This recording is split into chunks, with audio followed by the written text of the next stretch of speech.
So before it was what we know it once was something else. The station started in 1956, broadcasting out of 1700 North Alvarado in Echo Park, right by the old Mac Sennett studio. Oh, yeah, that is the one then. You were like, yeah, it could be anything. No, Greg, I know it was the KDAY You one. gave me you said Alvarado, you said Mac Sennett Studios. The reason that you were plugging in your guitar into your amp and hearing Bonda music is because of this radio tower. So I'm not sure what they were playing at first, but by 1968, they focused on soul and R&B music. Right. But in 1972, switched to top 40 rock, but then in January 1974, back to soul and R&B. What was the most notable about these early days were some of their DJs. There was Alan Freed, who was the guy who helped popularize the term rock and roll. Who's doing this story? Huh?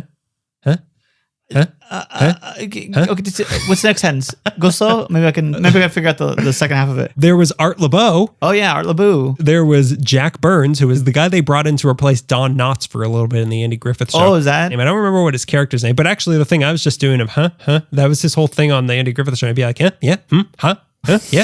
Oh yeah, that'll replace Don Knotts. Good. Yeah. Wolfman Jack was on there 6 nights a week from 1972 to 73, and cool. George Carlin was a morning DJ for 3 months in Was he 1960. really? Yeah. What year? 1960, he was the morning DJ Wow. there. If you were alive back then, you could have plugged your guitar into your amp and heard George Carlin. Here's the 6 words you can't say on a guitar amp. But as a new type of music started to emerge in the late 70s and early 80s, one thing was constant at KDAY. Their program director, J.J. Johnson, not Dynamite, refused to play hip-hop music on his station. Wow, rude. Very much like J. Jonah Jameson, which I kept thinking was his name. I need 2 things. I need pictures of Spider-Man, and I need you to not play any hip-hop. Enter Greg Mack. Born Greg Macmillan from Emory, Texas. As a teen, he got a job at a radio station in San Antonio. But when he was 16, some racist new owners took over the station, and Greg, being black, he was basically told they're going to make his life so miserable he would quit by being racist to him. So he quit, and he got a new job at a TV station in Corpus Christi, and then on to Houston, where he got back into the radio game, where he was able to actually play black music, and he became very popular for doing so in Houston. In 1983, he moved out of Texas into South Central Los Angeles, where the Crips and the Bloods did not beat him up for wearing the wrong colors because they excused him for being a dummy from Texas. Imagine getting that kind of pass. I know. Two of the scariest gangs in LA. They're like, you're just a dummy. But I'm from Texas. Oh, Texas? The Lone Star State?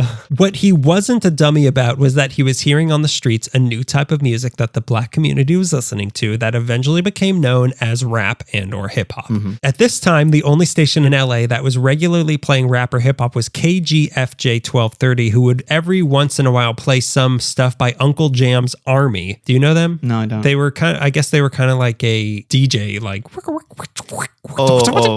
kind of DJ.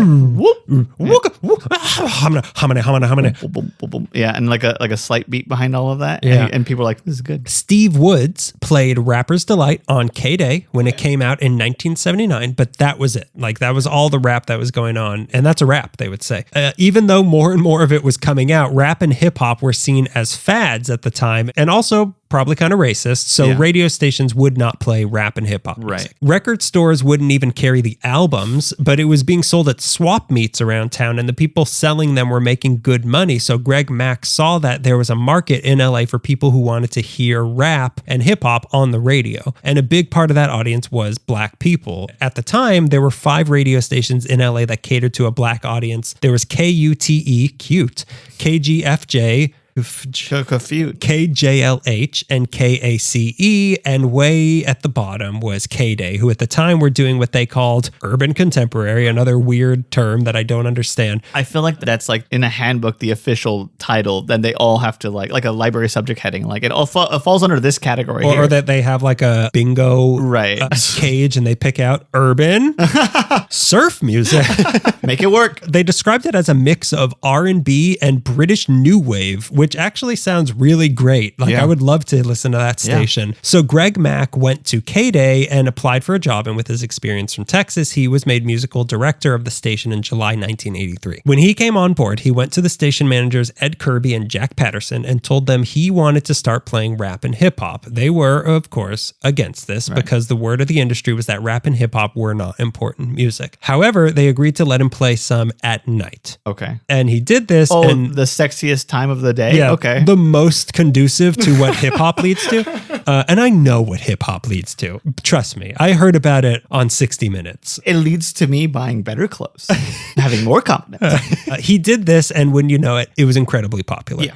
I really love like the old fashioned stuffy idea of like, well, this music doesn't matter. Okay, I'm going to play it. And it's like the most popular thing. Like, well, don't they know it doesn't matter? Yeah, they can't like this. Yeah, they can't like it. It doesn't matter. Guys, like to be so out of touch is so funny to me. Pretty soon, they let him play some in the afternoon, and wouldn't you know it, it was incredibly popular. Then before long, Greg Mack had turned KDAY into a 24-hour rap and hip hop station. So it was thanks to one person? It was all Greg Mack. And this was the first radio station in the world to play 24-hour rap and hip hop music. And because of that, they quickly became the second most popular black focused radio station in LA. But more importantly, they tapped into something huge at just the right time. It was the culture. If you lived in LA and you like rap or hip hop, you had KDAY on all day, every single day. That's why it's KDAY.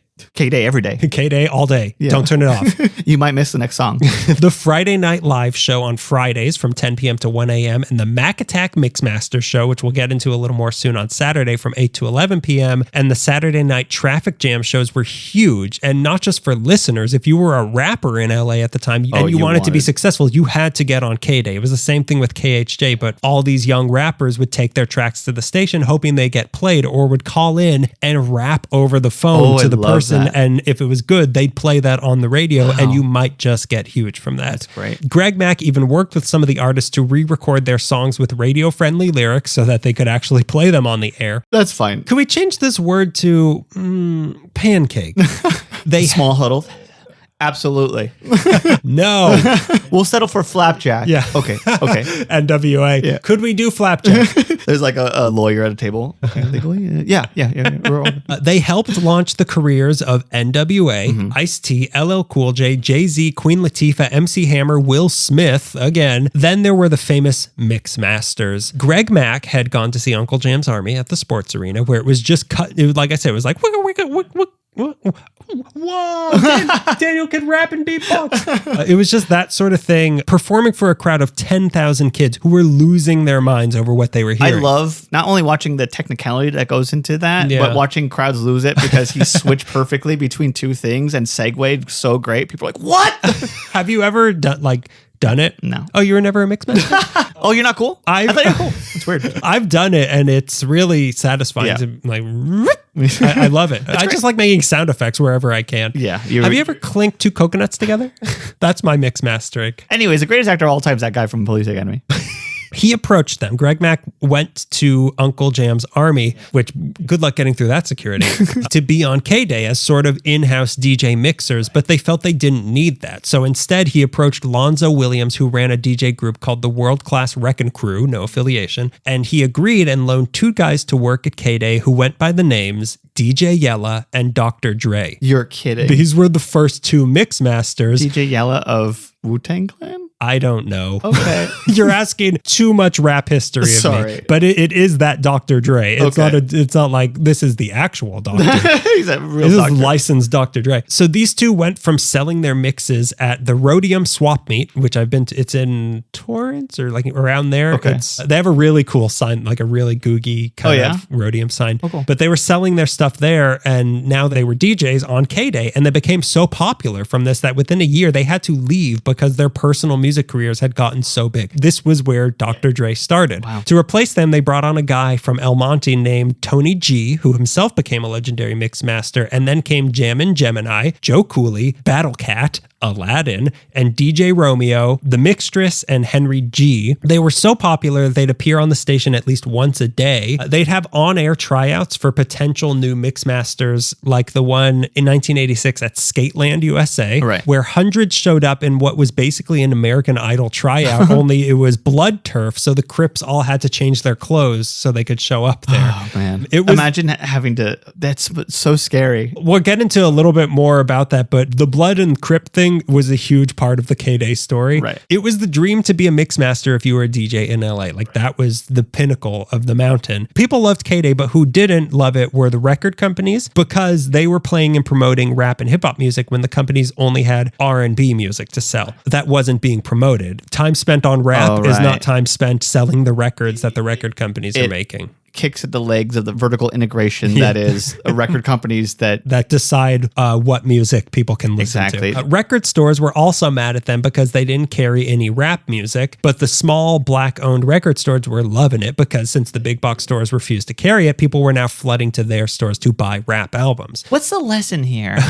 Stop rap music. Yeah. Oh, I guess, we need to bring back Perry Como. Yeah, the lesson isn't I should start buying rap records for my store to make money. It's that I should shut them down for making KDAY. Money. Yeah, this unstoppable force, I'm going to stop it. But there were also people in the black community who didn't like KDAY because they felt rap music and hip hop was corrupting their youth, which promoting violence according to older people. You can see how they got there when you look at some of the incidents that happened at some of the KDAY events. They were kind of trailblazers in getting their radio personalities out into the community to build relations with people who listen to them. They would have meet and greets at malls and businesses, grand openings, and often the mix masters would be there performing. They'd be at World on Wheels, Dudo's, Sherman Square, and 321 in Santa Monica for the white listeners. But a lot of these events were done in areas where gang tension was high, so a lot of times gang violence would break out at KDAY events. Right. Some people got stabbed, some of these stations' equipment would get stolen. There was a huge fight between Crips and Bloods at a church's chicken grand opening. Yeesh. The crew would be offered cash and drugs at events by people to bribe them to play their music. Tony G kept a gun in his speaker just in case someone attacked him. People would literally risk their lives coming to some of these events that were in parts of town that they should not be in. Like if you were in a certain group, you should not be in this part of town. But they did it because the music meant something to them no matter what the risk was. That's what I was saying about having to hide your colors to audition for KDAY is like, that's such a risky move because if you get recognized. Yeah, what if like